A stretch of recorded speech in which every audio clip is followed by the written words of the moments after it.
So, without further ado, we're going to sit back, cheer these students on in their final projects toward their master's degree, and when everyone has completed the presentations, I'll be back to give the celebration champagne toast, well earned.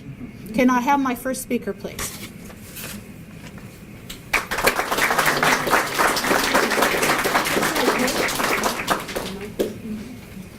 Good evening, everyone.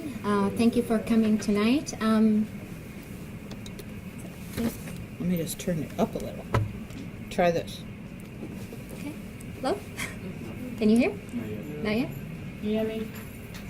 I think we need a new mic so they can hear it. Is it on? Okay. Not sure. Maybe you have to talk into. Okay, let's see. Go ahead now. Try now. Yes. Go ahead. Okay. So again, good evening, everyone. I'm Jumana Kishali, and tonight I'm going to present my Capstone research summary, Improving Millennials Retention in Development Agencies. This is the agenda for tonight. As a professional who worked for multiple international development firms, I observed the high turnover of millennials in these agencies. And being a millennial myself, I experienced a little difficulty caused by generational differences. Therefore, I conducted this study to determine the successful management approaches that are needed for these agencies to reduce their high turnover rate. My research question is leadership practices for millennials, how to manage to increase retention in development agencies. So the purpose of the study was to understand the high turnover phenomena of millennials in these agencies, and also, as I mentioned, to find solutions to how these agencies reduce their high turnover rate. The two research instruments were used: literature review of 2 scholarly articles, interviews with 4 industry experts, three of them are international development experts, chief compliance officer, senior HR director, talent acquisition director, and a chief learning officer in the hospitality business. The interviews with the industry experts indicated that the main reason for millennials' high turnover retention in development agency is caused by the high number of junior level positions that have little to no career advancements, and also the inflexible scope of works that they have. And the results from the literature review and industry experts' responses indicated that supervisors and organizations need to adopt new management strategies, and these strategies are being aware of preferences and characteristics of millennials, like their preference of work-life balance, adopting successful career development programs like tuition assistance programs, implementing latest technology tools, creating millennials engagement groups where millennials can get together, discuss issues, and raise it to the organization's leadership, adopting reverse mentoring, a collaborative mentorship where 2 professionals can share their skills and knowledge together, adopting cross-functional mobility approach that will help millennials to experience other functions of the organization. The results, the previous results that I just talked about, and my professional knowledge, I came up with a couple of recommendations. My recommendation to managers is to be aware and sensitive to the unique characteristics and preferences of millennials, learn millennials' communication style and tools, provide constructive, honest, and instant feedback, adopt inclusive and collaborative leadership styles. to development organizations is to create a meaningful work environment reflective of the organization's mission and vision, where millennials feel their work can positively, directly impact and contribute to the society and the world at large. My recommendation to educators is to teach millennials students other generations' differences and preferences in the workplace through e-learning courses or trainings, for example. These are my references. Thank you again, everybody, for your support and for coming tonight.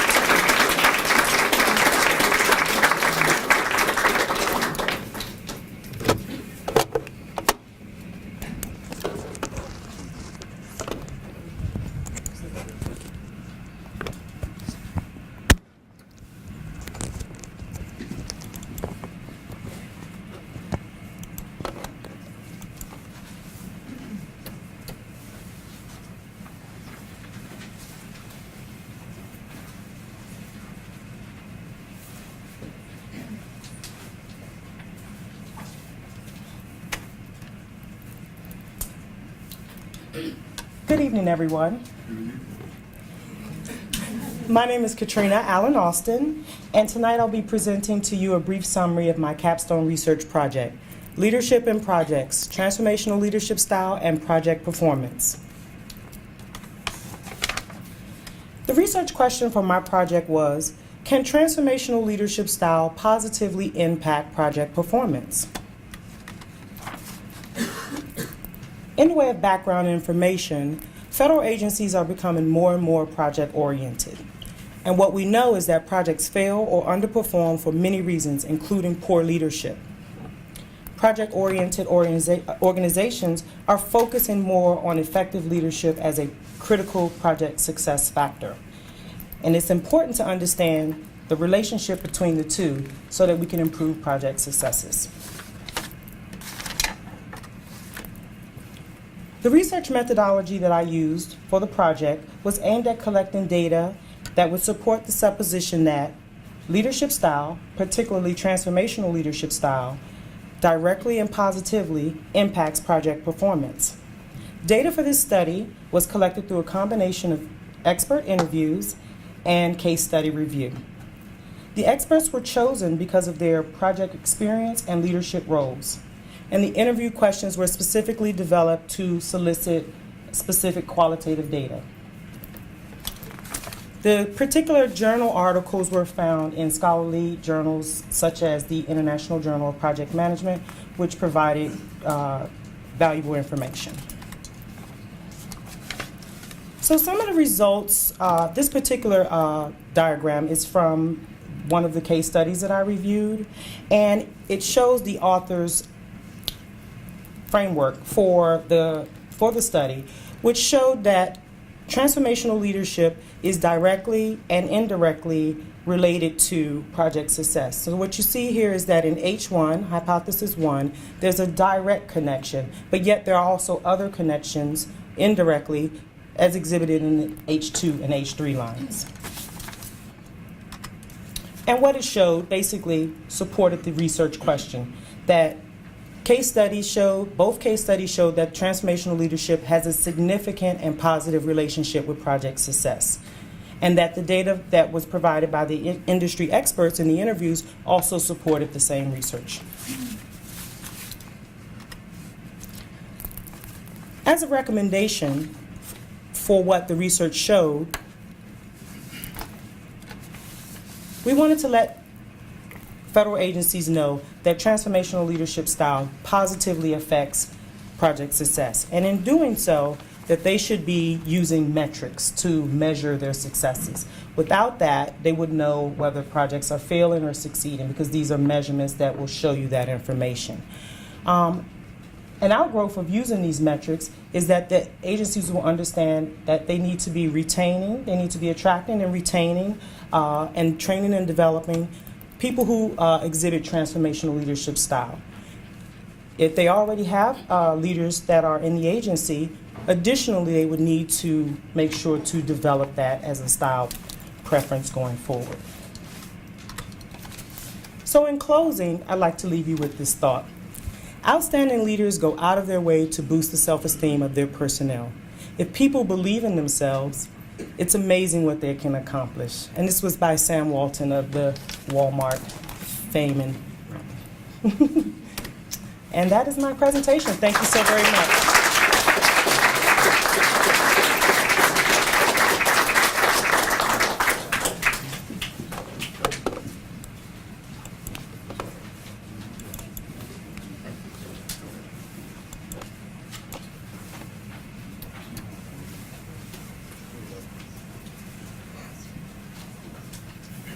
Good evening, ladies and gentlemen.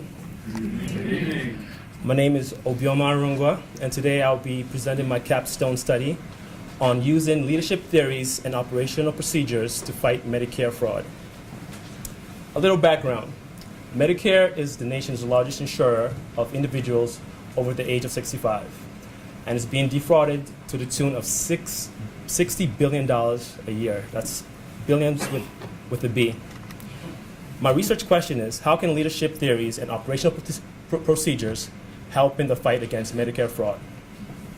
To answer this question, I read 2 case studies and interviewed 3 experts, one being the CEO of the company that I work for, the other being the person in charge of DC Medicare, and the third person being the person in charge of investigating cases of fraud for DC Medicare.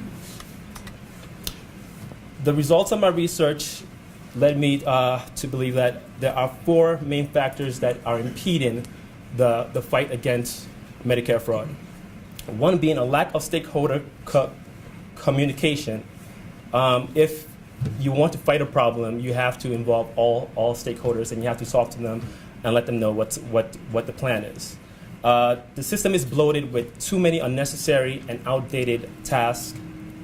Fraud, like everything else, has become faster, smarter, leaner, and the government, if they truly want to fight fraud, has to also become faster, smarter, and leaner. The overall program standards are very low. If we're losing $60 billion a year to fraud, that stands to show that there are people in the program of low character. And last, there is a lack of stakeholder and empowerment. In order to fight a problem, you have to empower stakeholders other than the government to fight this problem. My recommendations are as follows. 1, move to a transformational org structure. The current org structure resembles a solar system with the governing body in the middle as the sun, and the rest of the stakeholders circling around the sun. Now, we do get substance from this body, but we give nothing back. So what I recommend is that we move to a more traditional org structure where there are clearly defined leadership, management, supervisors, and field staff. But the most important thing is that information continues to flow from the bottom to the top. And that's the only way that we will truly be able to write policies and make laws that will fight fraud. My second recommendation, most of the fraud that is committed by providers, like the company that I work for, happens during the start of care process. And this is when providers recommend and bill for more hours than the patient actually needs.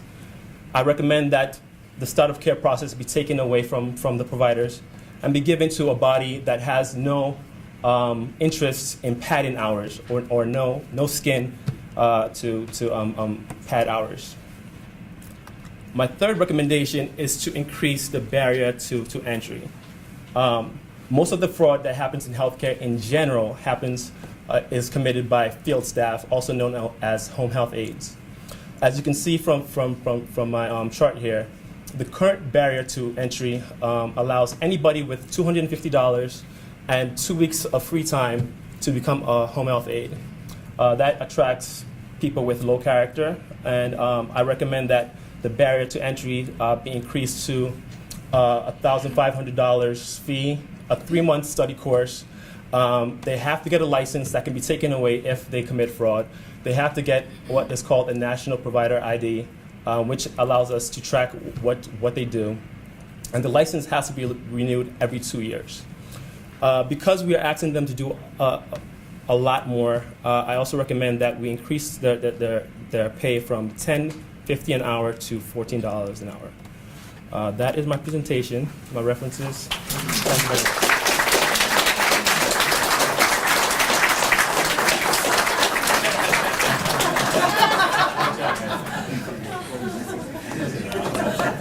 I put up there what they send.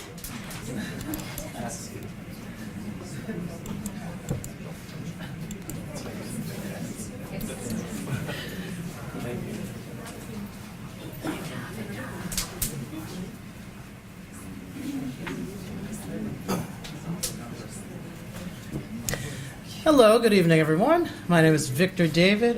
My capstone presentation was entitled Igniting the Flame, What Motivates University Student Employees. Now, students today are millennials. So what do we think about millennials? We think that they're unmotivated, that they're less driven, that, they don't care, pretty much. So the question has to be, what motivates university student employees? What makes them want to go in to work every day? So using the literature, we found that a variety of methods are used to motivate university student workers, and that these motivators tend to be split between extrinsic techniques, the kind of outside things that motivate someone because of some reward or benefit, and intrinsic techniques, those things that kind of help instill that feel-good attitude, that you'll do the job because you get pride out of it, you get a satisfaction out of it. Looking for some more data, the purpose was to find out, what methods have industry experts used that have worked and have not worked. I was able to interview several industry experts and had 5 kind of open-ended questions and follow-ups that had a dialogue feel to it. And so for the results, again, we see a mix of the extrinsic and intrinsic. A lot of emphasis was given to student employees and the value that they add to the organization. And also there are many mentions of how good communication is not only a motivator, but also helps to further grow and develop the employees. So conclusions, both the intrinsic and extrinsic are necessary. You can't just have one in order to motivate younger workers. Student workers also need to see the value that their work brings to the company as a whole. Managers really need to step up and help form that good flow of communication between themselves and between their student workers. And finally, professional development opportunities are greatly valued by student employees. And so for my recommendations, again, finding that balance between the extrinsic and intrinsic for each employee. It'll be different for each person, but again, you need both to find what fully motivates that person. Extrinsic techniques, one, providing some form of entertainment, whether that's free food, because what college student doesn't like free food, whether it's celebrating, certain events, or, maybe having like little mini competitions between everyone, something that kind of gets their energy up. And again, providing professional development opportunities. Students want to learn new skills. They want to learn more because that'll make them more marketable as they graduate and move on to other positions in the higher professional world. And then intrinsically, again, having that good communication between student worker and supervisor. It should be frequent, it should be open, it should be honest, it should, again, build that relationship up. And then you can reward good work with higher responsibilities. Well, who doesn't like a promotion? But knowing that, that confidence level is there really pushes someone to really work hard. And finally, demonstrating the value that student employees bring to their organization. Student workers, even if they believe that their task is menial, pushing a pile of papers from one side of the desk to the other, but if they know what value it is from getting that piece of paper to the other side of the desk and how that goes up throughout the organization, then they're going to push those papers as best as they can. So thank you all and have a good night.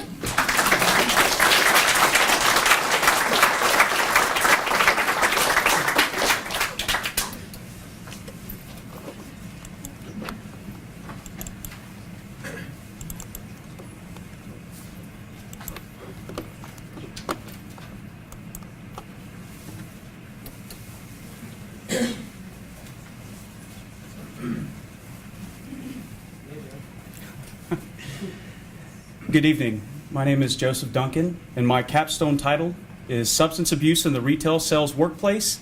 Is termination the only option?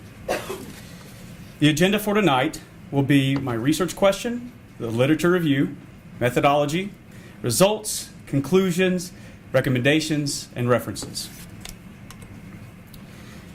Before the research question, I'd like to tell you why I chose this topic. My family recently found out that my youngest sister is using and abusing drugs. This greatly affected her work performance as a retail sales manager. After her work found out, she was terminated with no help or rehabilitation. My family was shocked about her drug abuse and had no clue where to get help. This research project is dedicated to my family and my loving baby sister.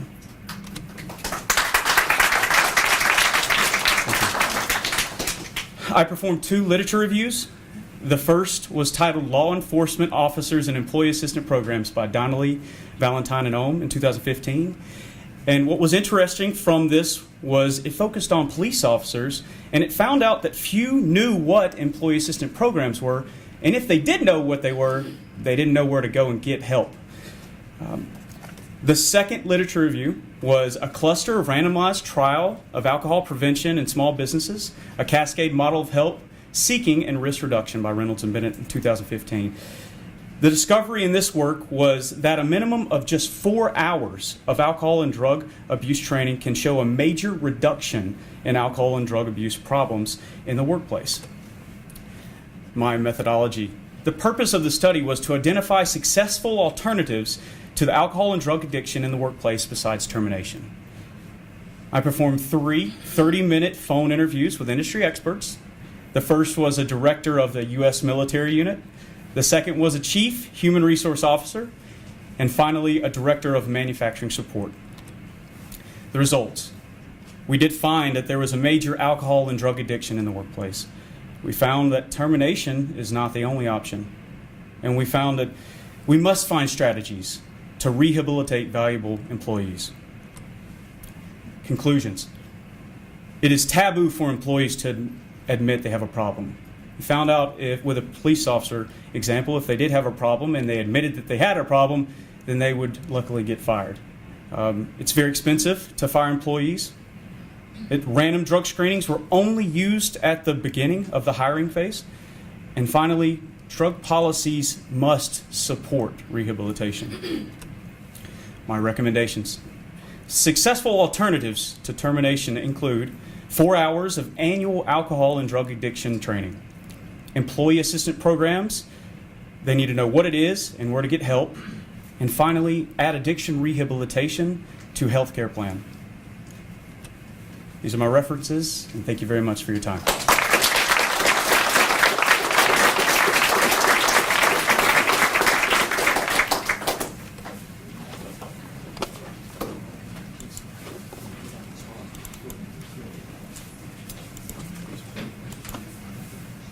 Thank you.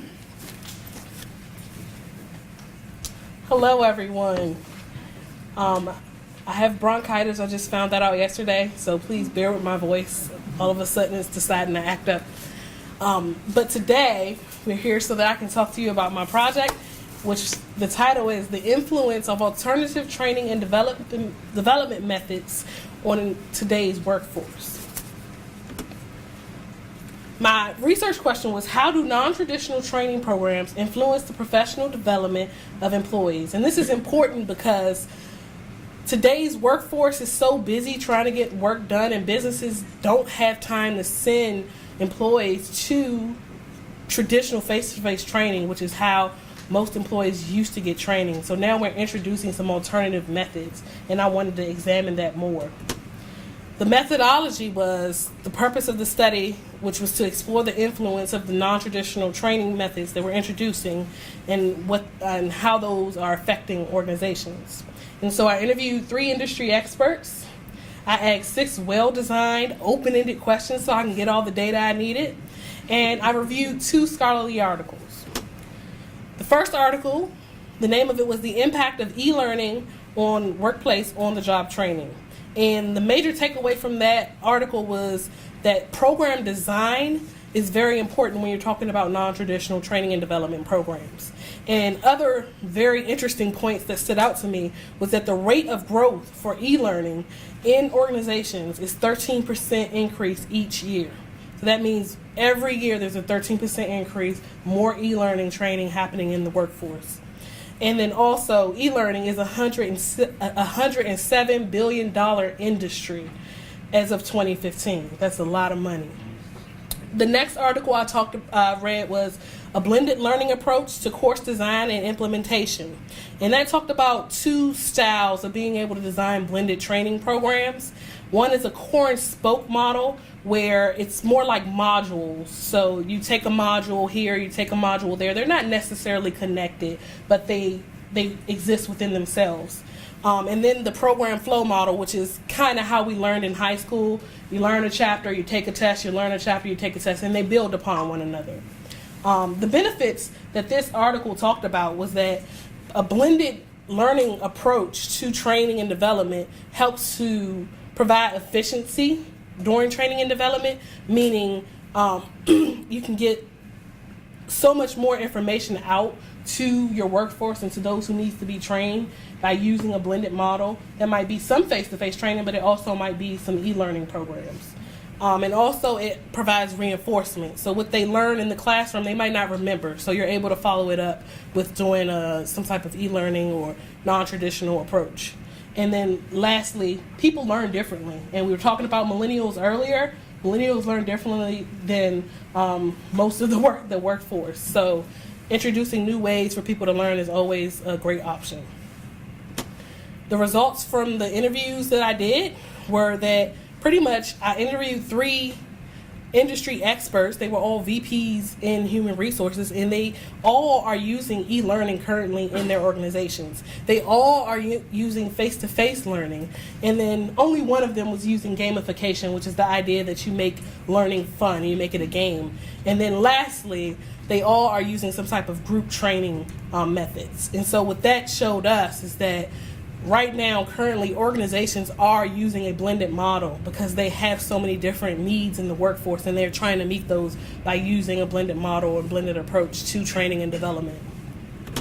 So my recommendations: what should organizations do who are looking to train and develop their workforce? They should make sure they have a dedicated training and development department in their organization. Some organizations have one person dedicated to it. Some organizations have 3, 4, 5 people dedicated to it. It's just essential that they do, so that they can have someone responsible for designing and implementing the programs the way they need to be, so they can meet the employee needs and meet the business needs.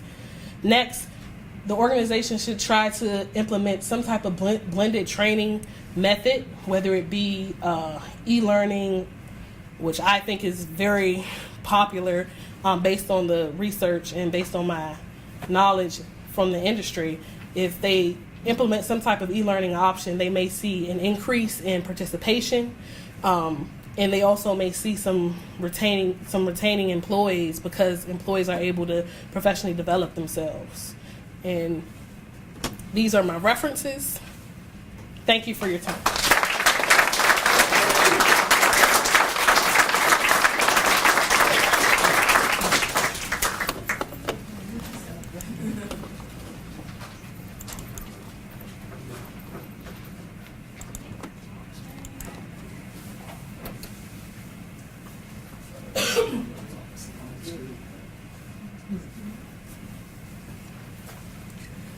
Good evening, everybody. My name is Matthew Hudson, and the title of my Capstone project is Implementing Mobile Technology in the Federal Government, How to Ensure Employee Engagement.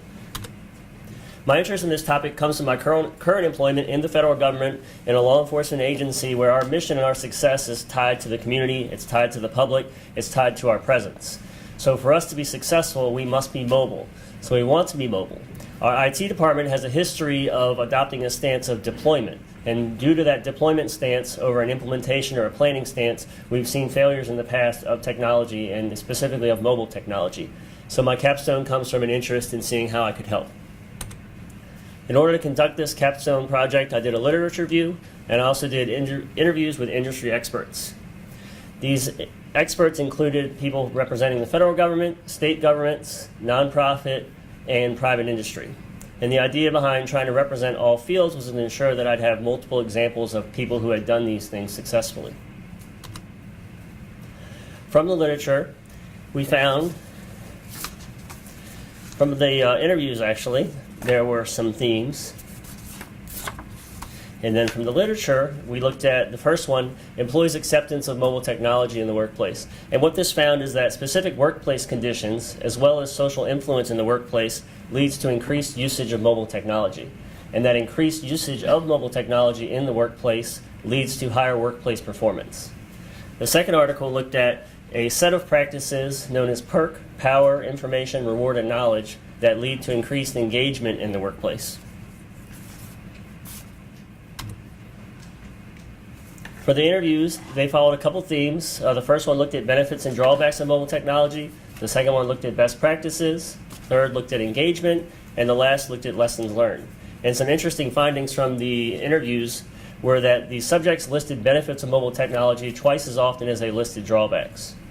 The subjects also talked about planning far and above talking about evaluating, with the only exception to that being the one industry expert in the private industry emphasized evaluation over everything else to see a return on investment.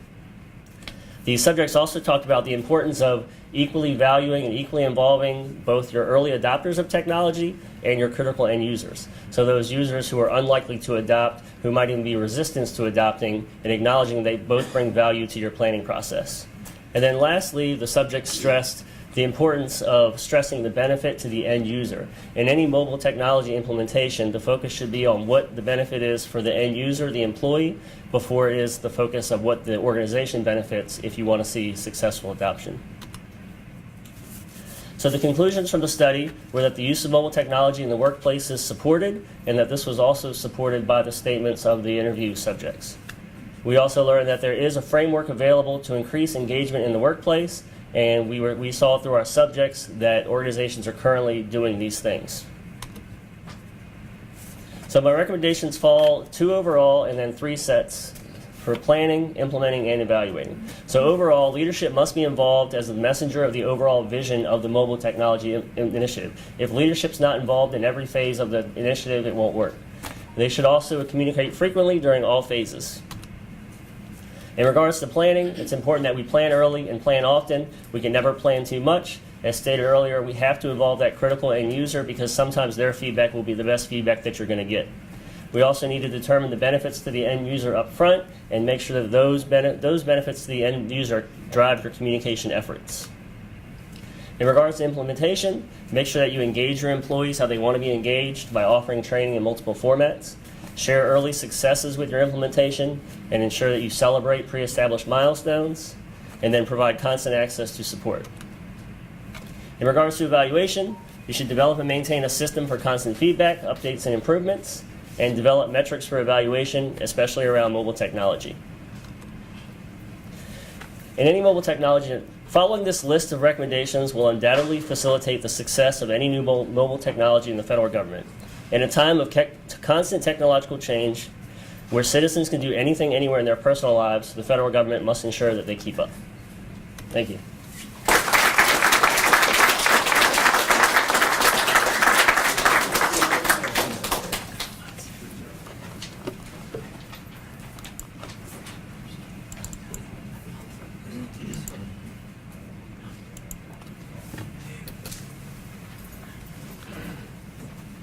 Hi everyone, my name is Nicholas Kent, and my project is Entrepreneurial Structural Change. What strategies should Michael & Son implement to accommodate rapid expansion?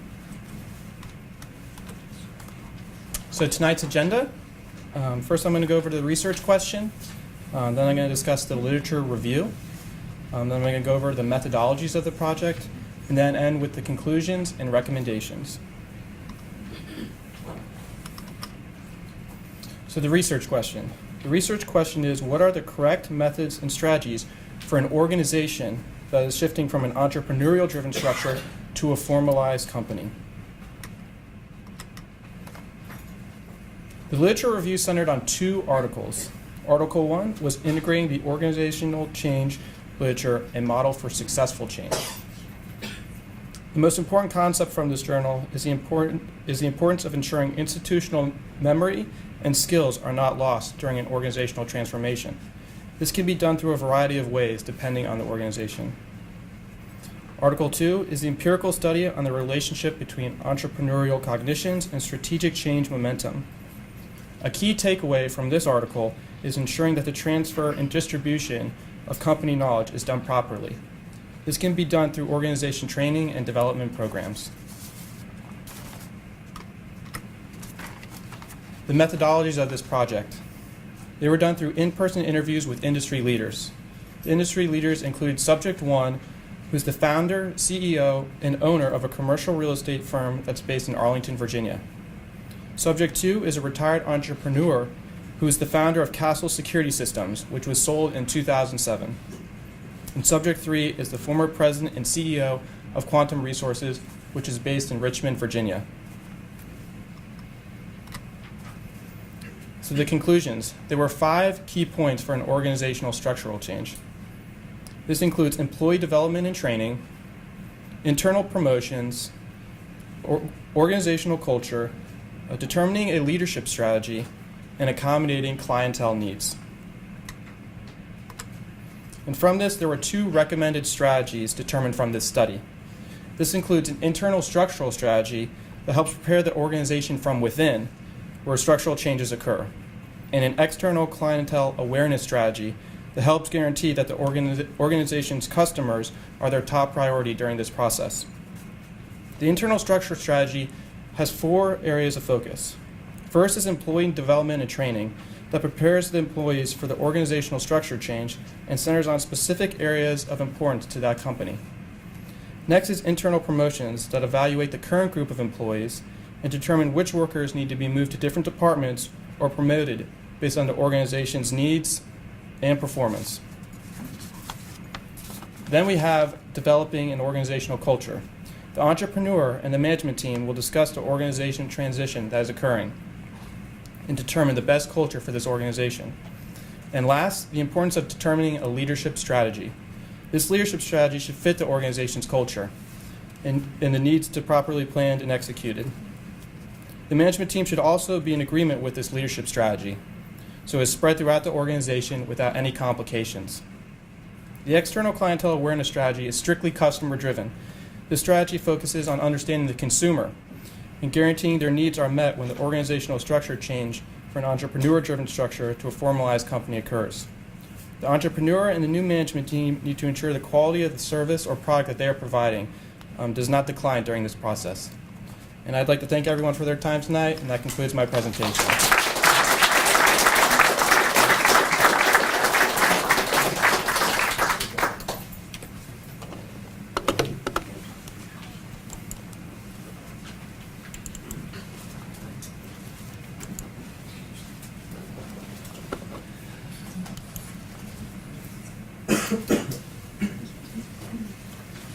Okay. Hello, everyone. My name is Lindsay Kuberick, and I'm here to speak to you today about how nonprofits can avoid strategy paralysis during their strategic planning processes in an uncertain world. So how did I come to this topic? Well, first of all, I have 6 years of experience in the nonprofit sector, and in that time, I've seen that nonprofits are increasingly expected to behave more like for-profit entities, and that they need to professionalize and they need to undergo formal business processes like strategic planning.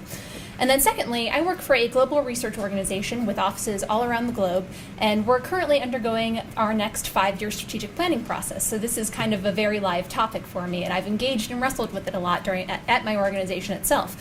And we've noticed a few things while we're embarking on the strategic planning process.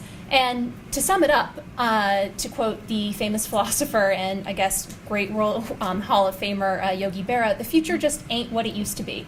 And so, businesses and nonprofits experiencing this increased uncertainty. It's being noticed by places like the Wall Street Journal, the Harvard Business Review, The Economist, and the headline is, it's an uncertain, dangerous world out there. And it's really tempting and even comfortable for organizations, both for-profit and nonprofits alike, to just decide that they're not going to respond to that, either because they don't have the resources or because they don't have the insight in order to know how to respond to it. So that strategic paralysis is a choice they can easily and very comfortably make. But that's not going to achieve your mission. That's not going to deliver impact. So how can nonprofit leaders avoid strategy paralysis in an uncertain world is the question that I wanted to analyze. So I did two things in my methodology. I did a data collection through literature review and a data collection through interviews with executives. And I noticed a few key themes in my literature review that I wanted to let you know about today. First of all, not all uncertainty is alike. So uncertainty can both be discontinuous in that it is a kind of a revolutionary experience. It changes the total face of everything about the industry. Or there are continuous drivers, which are really kind of the continuing evolution of an industry. And there are different types of change that kind of fall within these drivers, these discontinuous and continuous drivers. Contextual and incremental, that's kind of the more evolutionary, and foundational and structural is that more revolutionary, totally changing the face of it. So we kind of saw this in the literature review through a case study of Nokia and Shell. Nokia, completely disrupted by technology, did not decide to strategically shift as the landscape was evolving, and ultimately are not the company that they used to be. Shell, on the other hand, decided to make some really strategic plans based on kind of what they thought the universe of their world can be, and when that finally materialized, they were able to have a plan to implement that vision and are now still one of the leading companies in the world. The data collection through interviews really illuminated two key points that I want to highlight to you today. One, nonprofits have a really hard time investing in the non-sexy things, the operational, the financial acumen. They like to chase after the shiny new object that's going to change the world. And then two, nonprofits have to follow the money.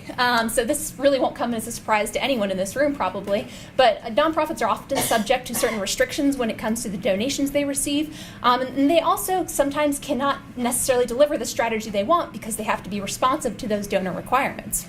So what did these conclusions from this methodology bring me to in terms of recommendations? Well, first of all, the literature review and the executive interviews made me understand that nonprofits can leverage these corporate strategic foresight tools. They are applicable in many different situations, but there are some things that need to be taken into account. First, the resourcing question. Where do those funds come from? How do donors require their money to be spent? And so the first thing that an organization should do is really kind of analyze this, and this kind of gets to the last recommendation, which is you need to have that financial acumen at both the staff and the board level in order to get that analysis done. But I do want to touch on the 4 points underneath the resourcing assessment. You have to understand the current and historic state of your program budgets and how those budgets and programs are achieving impact on the ground. You have to have a cost-benefit analysis. If you shift your strategy, what are you not going to be able to do? What are the sacrifices you have to make?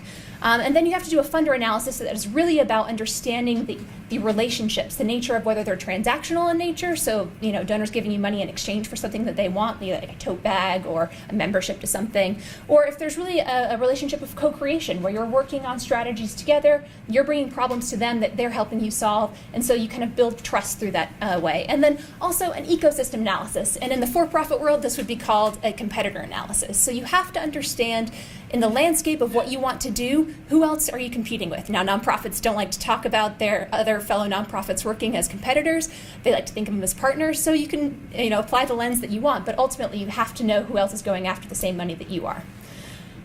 So these are my references. I just want to thank everyone for being here today and congratulate my classmates on a really rigorous project and job well done.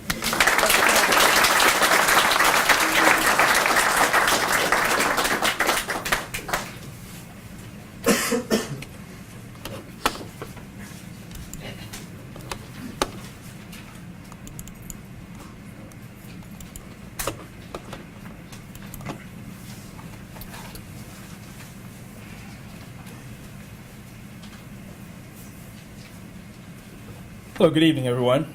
My name is Raymond Lee, and I did my Capstone presentation on for-profit organizations, what tools are needed to manage change through a leadership transition. Now, I chose this topic because I recently went through a leadership transition at my organization. My AVP, which I loved working with him, decided to leave the organization, and we had to get a new director. Although my director is great, we also had to go through a leadership transition, and the organization kind of in the department was affected by it. So I decided to, as a manager, think about what I would do if I was to go into a leadership transition that I just experienced. So that brings me to my research question. How should a leader prepare to manage change that will result in a successful leadership transition? Specifically, what type of tools are needed for a successful transition? In my literature review, I focused on two topics. The first topic I focused on was the change management process, and the second was what successful leadership outcomes that you can have through a leadership transition. So through the first management process, we realized that the first thing that needed to be done is planning. There needed to be proper planning in the management process through that change process. And also part of the change management process is trying to move people in a direction where they want to change. And the leader needs to understand that they have to pick a particular change method. And to find that change method, they have to understand what type of change that they're actually dealing with in order to have a successful leadership transition. And to determine what type of leadership outcome you're going to have, that leader needs to find and understand what type of transition type they're actually dealing with. And from the literature review, I realized that there was 4 main types. There was the startup, the turnaround, the realignment, and the self-sustaining transition type. In my methodology, I wanted to try to find something when I was talking to these subjects that would pull from experiences that where they were actually dealing with leadership transition, how they actually managed those transitions, and actually what tools they could give me and provide for me to provide some type of recommendations for my study. I interviewed 3 leaders. They were all executive level leaders in for-profit organizations. And I asked them 6 questions. And these 6 questions was geared so that I can get a variety of answers. And from there, I can deduce what type of tools and recommendations will be needed for me to give some type of change and management through a change in management transition. From those results, we realized that vision and processes was one of the key drivers and most important things throughout the leadership transition, and also that was key in any change management. We realized that the employees are going to be directly affected, and how that organization manages that change and manages those employees will greatly affect that transition. And most organizations have a hard time trying to manage the change within that leadership transition. The first thing that leader needs to do is they need to prepare for that transition. They need to gather as much intel as possible, gather as much information as possible so that they know what they're going into before they actually get into that position. And what they also need to do is to realize that team is going to be instrumental in their success. So they need to manage the team and manage the employees that are involved in the transition that they're actually working with. The conclusion of my study, I realized that businesses are going to be affected. And all the subjects had said that initially, negatively, that they're going to be affected negatively. But in time, they will turn around and they will have some type of positive outcome. But on the onset, there might be some ruffles there. The successful leadership is going to take the effort of everyone involved. It's not just one leader's job to make sure that transition is successful. The team needs to put their best foot forward and realize that they need to help to make sure that leader is successful. You have to understand that leader needs to understand what type of transition that they're actually going into. Learning what that transition means will help you in the process. And also, you have to realize that every transition is different. How it's managed is based off what kind of outcome you'll have. My recommendations from my study, I realized that change management is just as important as finding an adequate leader. Like I said, the leader can't do it all by himself. And understanding the change management process will help that leader to be successful. The leader needs to understand that they need to have a clear understanding of that organization or a team that they're managing. So going in and finding as much information as you can will help you in that change process. They have to realize that the employees are going to be just as vital as the leader itself. So finding out how to manage those employees will help you be as successful in your leadership transition. And I determined that there was 3 essential skills that the leader should have in managing that and going through that change process. First, they should need to have a process of analyzation. Analyze everything you have, every piece of material you have, every piece of information you're hearing. Process it and actually and do something with it. Then they also have to have a level of listening. Listen more than you talk. It sounds remedial, but a lot of people don't do it. So listen more than you can. Listen to what your employees say. They can help you through that transition, and you'll have to have a better understanding of what it is that they actually are trying to, how they're actually feeling through their leadership transition. And also communicate. Clear, concise, effective communication is key in a leadership transition. Everybody is flustered about a transition. Everybody wants to understand what's going on, what's next. So if you can be as clear and direct about the communication you have with your team, you can be successful. And also, you'll gain more respect from the team itself. And that concludes my research project presentation. Thank you so much for your time. Those are my recommendations.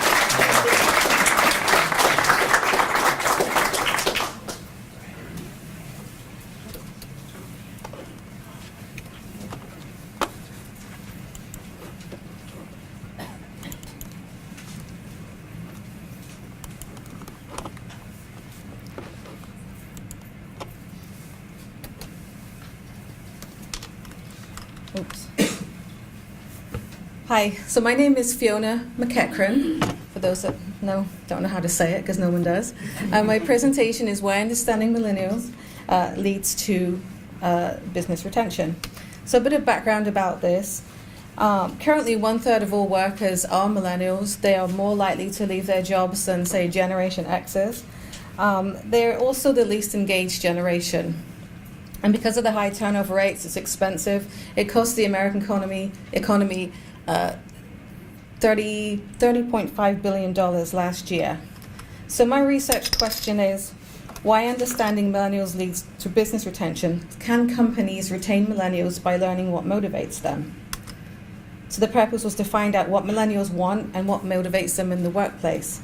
I did a review of 2 scholarly articles, and I also interviewed 3 industry subject experts. 2 were CEOs, and the 3rd was a high-ranking police officer from a major police organization, so I could get a broad idea of different answers. So the results revealed that the millennials have different expectations from a work environment than those in any other generation. A few of those expectations were mentoring was really important to them, and also having a great, fun work environment. Also, instant acknowledgement and recognition was really important. Both articles reported that there is a need for businesses to be aware that millennials need to be engaged, and that the research showed companies were not aware of this. However, when they did the interviews, it came back that they were indeed aware that they need to change their corporate culture if they want to retain millennials. And one interesting fact of the whole research was that money was not a huge motivator for millennials to be retained. So my recommendations, in order to retain them and to be able to have them thrive in a work environment, it would be prudent to do more research and more of a holistic approach, and perhaps break it down more and study it by gender. Business leaders need to engage with millennials on an ongoing process. They need to implement robust mentoring programs and conduct more frequent performance reviews, because once a year is just not enough for millennials, because they want that instant acknowledgement and feedback. And finally, they really want a great, fun place to work. They like to collaborate and bring their own ideas. So companies should provide a good, fun environment for them to work, which would benefit all staff and not just millennials. That's it.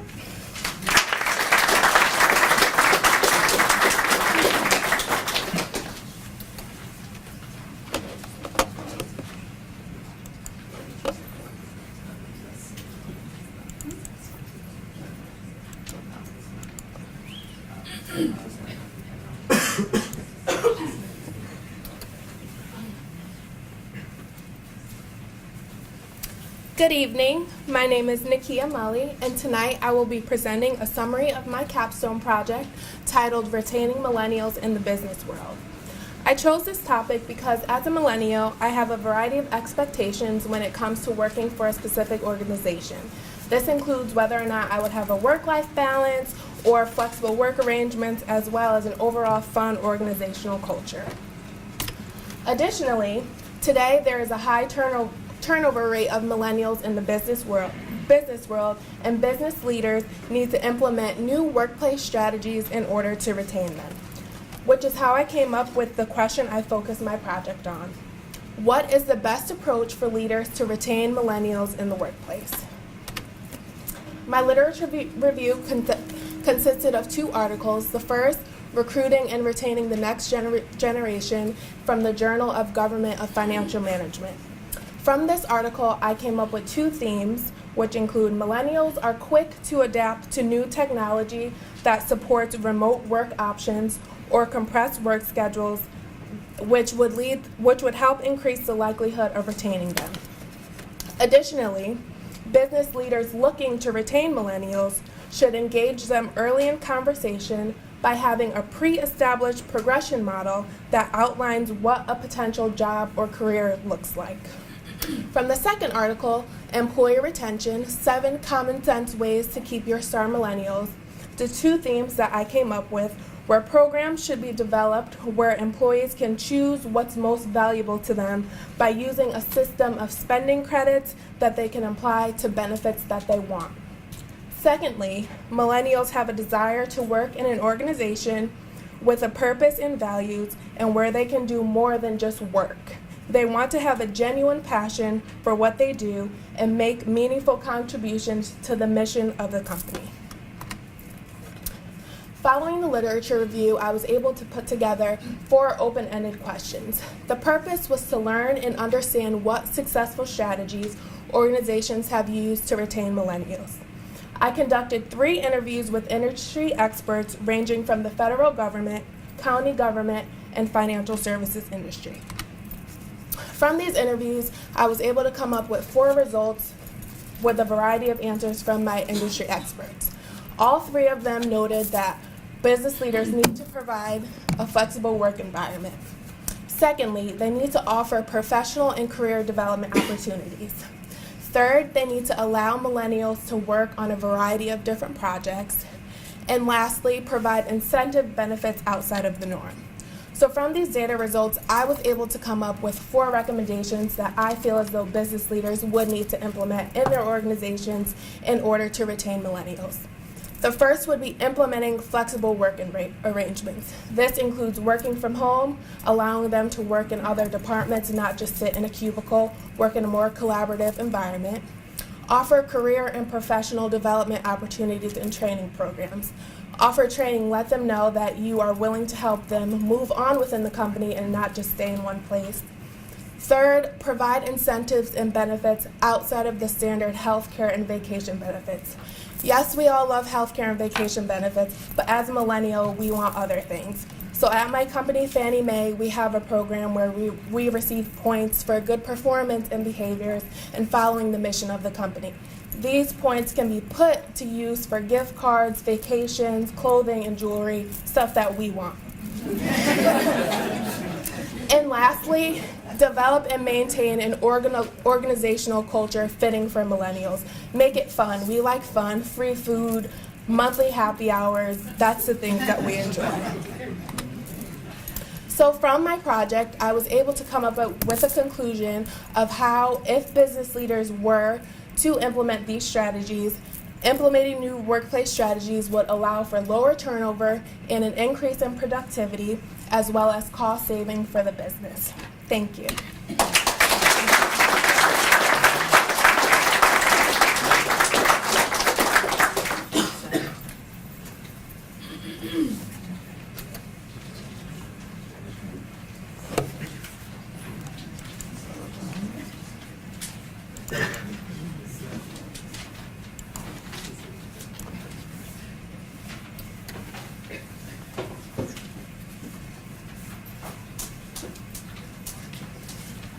Good evening, everyone. My research was about innovation management in government organizations. I chose this area of study because one of the major concerns in project management field is that in comparison to business organizations, government organizations are less able to optimize success when it comes to innovation management. And this problem exists because government organizations generally do not apply the best practices.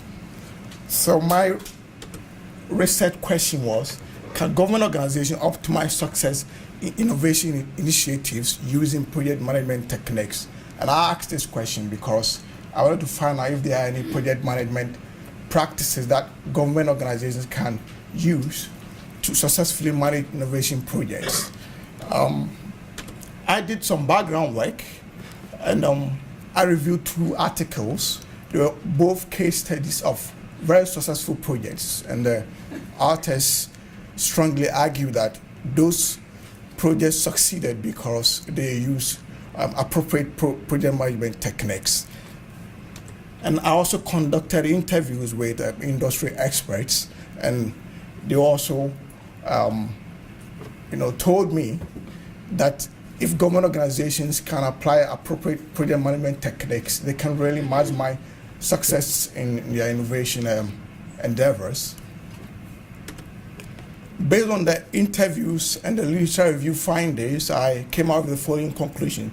First, government organizations could optimize success in innovation with project management techniques. The study came out with a variety of techniques, but the most important finding was that one size doesn't fit all. So the choice of project management techniques should be based on the context of the project. For instance, if you want to construct a road project, you wouldn't need a top-down, a bottom-up approach. You can use a top-down approach. You don't need too many people to get involved. You only need a few experts. But if it's a complex project like Obamacare, then you may need a lot of, you may need adaptive techniques to do it. And then the third conclusion was that the level of stakeholder participation is key in the selection of PM technique. Every project requires some people to participate. And if it's a project that requires the public, then probably you want to use a bottom-up approach, an adaptive approach. If it's a project that requires a few experts, then you may want to use top-down approach. Based on my general findings, I came up with these following conclusions. Government organizations must adopt appropriate project management techniques for planning, control, monitoring, and evaluation. These were the key areas that the people I interviewed focused on. They claim they had a lot of difficulties in these key areas. So my recommendation focused on these areas. And the second recommendation was that government organizations could establish project management offices. And why did I make this recommendation? Because project management offices can train staff to master the use of the techniques, especially institutions that are project-based. And my last recommendation was that they could employ the service of consultants. Some organizations may not be careful in the use of project management techniques because they are not project-based. They don't implement projects frequently. So if they want to engage in a short-term, or in a medium-term or long-term project, they can hire consultants. This is why I bring my presentation to an end. Thank you.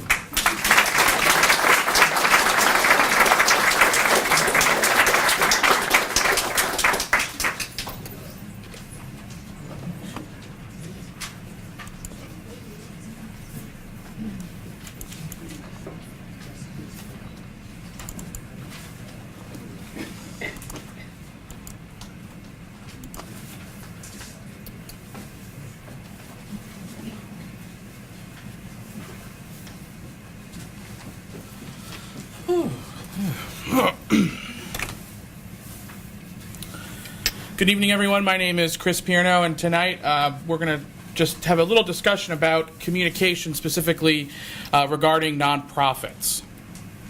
Before we get into the research question, the background I just kind of want to put out there for you is communication is the lifeblood of the workplace. Without communication, nothing gets done. We do it every day. We can't get from A to Z without communicating with each other.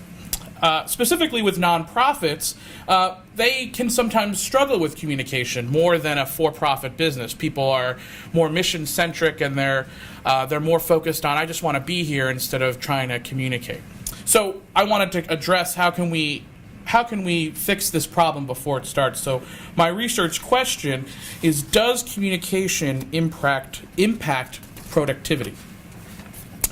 The purpose of my research and through the methodology, I wanted to investigate effective communication practices that could assist in changing the environment in a workplace to make it more positive and to increase productivity. And to do that, we I researched two articles. We did a review on 2 articles. One was about when nonprofits try to act like a business and what are the downfalls of that. The other one was about effective communication. What are the tools that we can employ to communicate effectively at work? And I also conducted interviews with 3 industry experts. One was a vice president at a university, another was a chairman of the board of a Catholic nonprofit, and another was an organizational consulting firm president. So from those literature reviews, I was able to realize that communication obviously is essential to the success of the organization, and more importantly, to the individuals at the organization. So it's not only important to the success of the entirety of the group, but it's also important to the individual employees that they can succeed properly. Communication can also impact business strategies. How the organization communicates will impact where the nonprofit is going to go. And communication can also influence employee behavior. It's going to make employees feel good or feel bad. If there's not enough communication, or if there's too much communication, or if you're communicating in one way or another, it will impact the employee's behavior and satisfaction. From the interviews, there were 4 key or 4 themes. Well, I guess 4 key themes and then 1 general theme. 1, communication is essential. I've said that several times already. 2, communication can be difficult. It's not always going to be easy. We all communicate differently. Communication should always be positive. Even when you have to deliver bad news, you should try to find a way to communicate it in a positive way. Leave the employee feeling good. And finally, communication is everyone's responsibility. It's not just the manager's responsibility to communicate effectively. It's also important for the employee to communicate effectively to the manager. And rounding it out, this key theme, communication has to be flexible. Communication has to adapt to the situation at hand. So, taking those conclusions into mind, my recommendations, 1, we want to take into account the communication wants and needs of the employees. What does that mean? It's important maybe to take a communications inventory when new employees start out. How do you communicate? How do you want to be communicated to? Secondly, leaders must adapt their communication to the situation at hand. Maybe, we need to do a kind of 360 communication review. Third, don't lose sight of the mission, especially at a nonprofit. Employees come there because they believe in what the nonprofit is trying to accomplish. And if the manager or the leadership of the organization loses sight of that when they communicate with each other, it's not going to make the employees feel good or want to be productive. And finally, communication is not just about the message. It is about the messenger. So it's not about necessarily what you're trying to say, it's how you're doing it. You just because you sit behind your desk in your office and you send out an email, that doesn't mean you've communicated. You maybe need to get up and walk around. You need to talk to the employees, see them, go to their cubicle, their office. Hey, Joe, how's it going? It's not going so well. I'm sorry to hear that. Maybe I can give you, a positive recommendation. But that concludes my presentation. Thank you very much.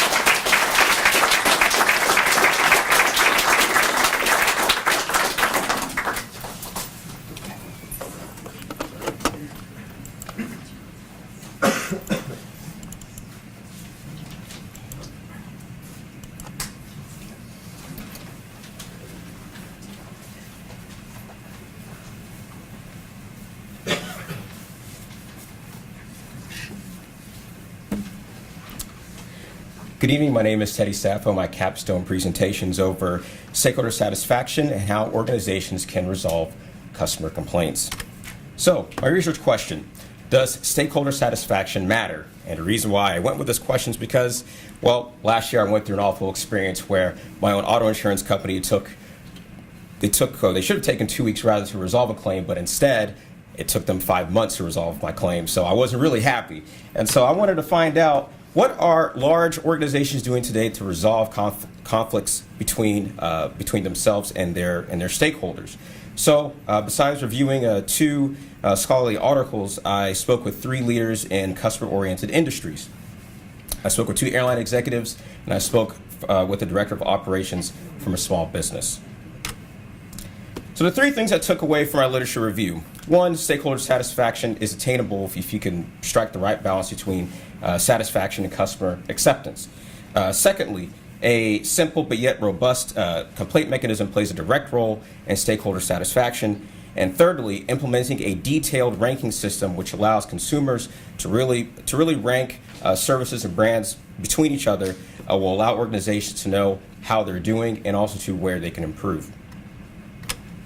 The two big things I took away from my interviews. The first one, the resolution process is a great way for organizations to be able to build goodwill and relationships with their consumers, especially after they drop the ball. Secondly, using creative methods is what successful companies are doing today to find out from their customer base, how well they're doing, and from that they can improve their products and services. When I spoke with an airline executive, he told me that they use an advisory board made up of their own consumers, and they keep them together for a year. And then once every 3 months, they come together and they talk about the good, bad, and the ugly, and what they can do to improve. So they'll come up with recommendations, they'll take it up to their corporate offices, and then from there they'll devise policies in which they can improve stakeholder satisfaction. The second one, when I spoke with the director of operations of a small business, he said that they implemented practically an email setup in which they would communicate with their consumers after a service has been rendered. And from there, they've been able to get ideas on how to improve their products and services. And as a matter of fact, since they implemented it, their latest numbers, he told me that their total profit from their revenues between 2015 and 2016 went up by 10%. So, this brings me to my recommendations for auto insurance companies and for other consumer-driven industries. Advisory groups are a great way to find out how your organization is really doing and where you can improve. And secondly, I recommend some sort of hybrid system in which consumers can properly score their services and brands, and also combining that with having some sort of open line of communication after a ticket has been closed is a great way to improve services, build goodwill, enhance customer satisfaction with stakeholders. So that concludes my presentation. Thank you for listening.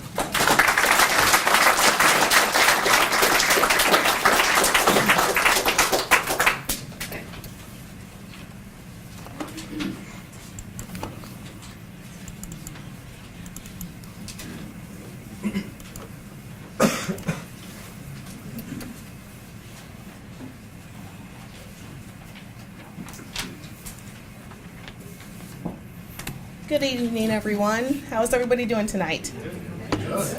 Thank you for coming out and spending your Friday evening with us and watching us do our Capstone presentations. My name is Mindy Schools, and I'll be delivering a summary on what my project was. It's entitled Diversity Management. Can creative diversity management increase retention in the financial services industry? So that is a mouthful, so I'll proceed to break that long title down into what I actually did. So first, before I get into what my research question was, a little bit of background about why I chose my research question. I have been in the financial services industry it'll be 8 years in July. I'm a branch manager at a regional bank. And one of the things that I noticed since being in the financial services industry is there is a lack of diversity between all levels of employees. So I wanted to research that and see how we can manage diversity better and also retain diverse employees in a better manner. So that brings me to my actual research question. Can diversity management positively impact diversity and retention within the financial services industry? My goal was to provide organizations with recommendations that will positively impact diversity management and retention of their diverse workforce. So what did I do during my project? I conducted 2 literature reviews, which is not a surprise since we all did that. I also interviewed 3 industry experts. 2 were within the financial services industry, 1 was in the hospitality industry. Especially the individual that was not in financial services gave me more of a insight into what other types of industries and organizations are, how they're retaining their diverse population. I used 6 open-ended questions to ask all of the interviewees, so that way I could get a breadth of detailed information from all of them. So the results of my research. So there were several themes that stood out after conducting my interviews and my literature reviews. So there definitely is a need for improvement of diversity within financial services around recruiting, retaining, and managing that diverse workforce. Diversity management has improved over time. It's not like it was in the 1950s, but there's certainly room for improvement. Demographics of the workforce should align with those of the communities that financial services industries work in and the people that we advise. So some conclusions as well. Diversity management is an area of opportunity for not only my industry, but also the hospitality industry, that individual that I interviewed as well. Diversity can be defined on a deeper level, other than the visual cues that we pick up from individuals like race and ethnicity. An organization that values and leverages differences will positively impact not only the employees, but also the business imperative or the bottom line, which is what most corporations care about ultimately. And understanding the importance of reflecting not only the demographics within the community. For instance, if I work at a branch, you want the employees in a branch to reflect the community that the branch is in, so they're comfortable when they come in, and we advise them and help them with their transactions. Also, resource groups were a major theme that each individual that I interviewed talked about. So resource groups can give diverse populations within the workforce areas of opportunity within leadership, within networking within the organization, which can help them feel engaged and empowered, so that way they'll be more retained and stay longer within the organization. So recommendations. Organizations need to make sure that diversity is being defined and viewed through a lens other than visual differences. Diversity management should be linked to the business's mission and vision. Diversity management should not be thought of as a check-the-box initiative, just to say that you did it or to comply with the law. It should be something that the organization really cares about. And finally, resource groups. They may be an appropriate solution to maintain and increase retention amongst a diverse workforce. So that concludes my summary of my project, and these are my references.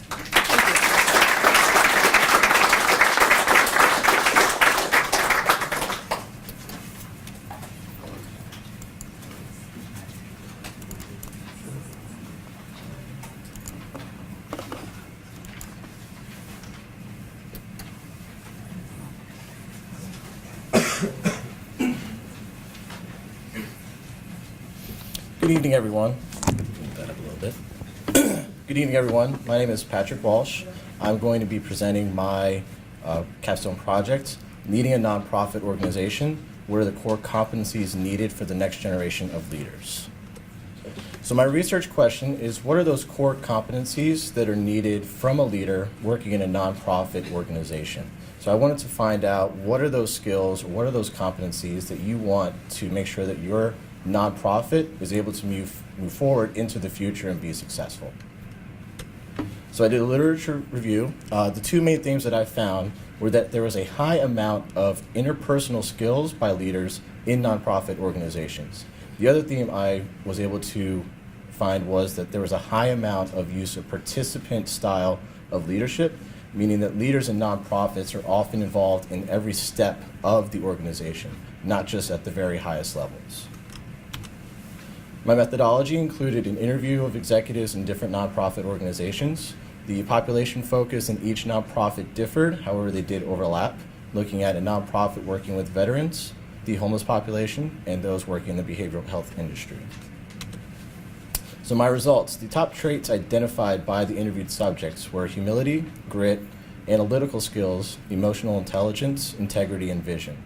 The skills used themselves by the different subjects were a focus on mission, define uniqueness, looking at the big picture, and flexibility. So from those results, my conclusions were that there were 4 competencies identified. The first one being a mission focus. So a leader needs to have a focus on what the actual mission of the nonprofit is.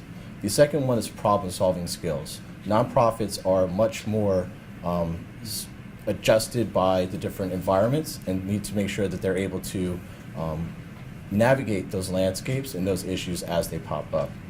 Interpersonal skills was the third competency noticed and analyzed. And basically, communication is one of the most important things for a nonprofit leader because it is such a diverse organization. And also looking at strong character. Having that integrity, having that morality, and those strong ethics is also very important. So from these conclusions, I was able to come up with 2 recommendations. The first one being identify candidates by using interview questions and tests to determine the best leaders with these competencies, whether this be a current employee of the organization or looking at outside people to bring in as leaders. You want to make sure that you are identifying those people who have these different skills and competencies. The second is to implement leadership development programs to promote these competencies and cultivate future leaders within the organization. All of these subjects talked about mentoring programs, specifically looking at outside resources and making sure that the leaders that you want to promote are continuously being developed and looking at their skills. So these are my references. Thank you very much.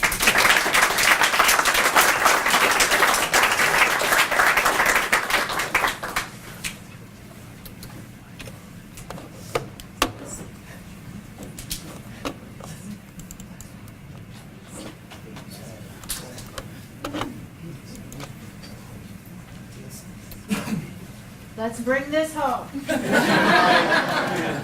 I'll do my best.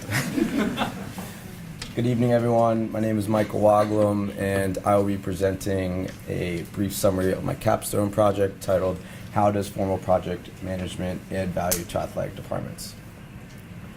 First, I'd like to give a little bit of background information as to why I chose this topic. I currently work in the athletic department here at Catholic University as a graduate assistant for the men's lacrosse program. Over the past 4 years, I've seen many large, complex projects completed, with each one adding great value to the department as well as for each student athlete. I use the following research question: does a formal project management system add value to collegiate athletic departments, to further analyze those benefits?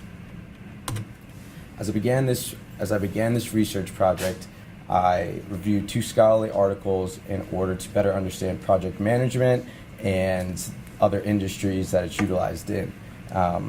Both the articles that I used were from the International Journal of Project Management. The theme of these 2 articles were culture, leadership, and teamwork, and the success factors that go into project management. Following the review of the literature, I conducted 3 interviews with industry experts seeking to learn and better understand how each subject utilized project management within their respective industry. I interviewed a college president, a vice president and director of athletics, as well as a CEO of a fitness organization. All 3 subjects were asked the same series of questions. The questions sought information regarding the scope of recent projects they had worked on, the common risks and obstacles faced, how projects were managed, the importance of the hiring process in their respective industries, as well as the overall added value of project management. The following are the results of those interviews. The first result highlights the uncertainty that risks bring throughout the entirety of a project. The next result places great emphasis on assessing the project scope for each individual task of that project. Third result indicates the importance of acquiring a project at the right price, as it dictates and controls how the funds are allocated throughout the rest of the project. And lastly, learning from the project tasks help drives future success in other projects. Following further analysis of the literature review and the interviews with the industry experts, I came up with the following conclusions. There is a need for a comprehensive project plan. This can assist with all aspects of projects, especially in risk assessment, contingency planning, and budget control. Next, culture affects project success. Instilling a culture that is focused on the desired values of a company is essential. Third, fluid communication builds strong relationships. Risks occur throughout the entirety of a project, and having open dialogue can help the team overcome these issues. Fourth, teamwork strengthens projects. It is important to keep staff members engaged and involved within the department. And last, lessons learned drive future success. It is necessary to learn from successes and failures of all project tasks. Athletic departments are tasked with projects of all sizes. In order to maximize the success of these projects, I make the following recommendations. First, conduct an analysis of current university and department culture. Using a questionnaire and interview process, it's important to learn where your department currently is and where your desired desired state of culture wants to be. Next, assembling project committees for all projects. Asking 4 to 5 varsity head coaches to assist with projects will help keep them involved and engaged, which will help with the overall teamwork for the department. Third, project management training. This can be important in educating on various project management concepts out there, as well as tools and resources available. Following the training, the installation of Microsoft Project will help all of the coaches and staff members track the projects that they're working on. And lastly, hiring project managers. This can help with budget control and really all of the different tasks that are associated with their respective projects. These are my references. And I'd like to give a special thank you to all of our professors here at the Metropolitan School, as well as Dr. Wood for all of her hard work on this project. Thank you.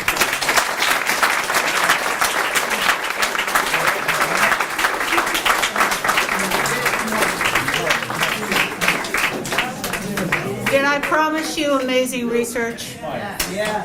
Can my Capstone team stand up, all 18 of you, turn around and face your family?